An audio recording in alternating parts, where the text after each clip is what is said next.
Marko jau minēja, ka šis ir suns, kas trenējas ļoti īsu laiku. Arī saimniece trenējas tikpat ilgi kā suns. Un pati saimniece stāsta, ka viņai sākumā viņa ir vienkārši meklējusi jebkādu nodarbi, jo Marko ir ļoti aktīvs suns. Un mājās viņam vajag kaut kādu nodarbi, lai šis suns būtu izklaidēts, lai viņš neizdomātu kaut kādas lietas, ko pats nodarboties, kas nebūtu pieņemams cilvēkiem. Un pastaigā pa Piķernieku mežu Anda ar Marko ir satikusi fotogrāfu, kuru arī šeit redzam tribīnēs, Juri Meirānu, kur fotogrāfijas ļoti bieži var apskatīt no sporta pasākumiem. Un viņa ir stāstījusi, lūk, ka viņa meklē šādu iespēju kaut ko nodarboties ar suni.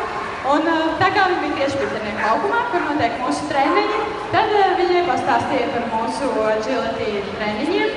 Un viņa atnāca un saprata, ka tas ir tieši priekš viņiem.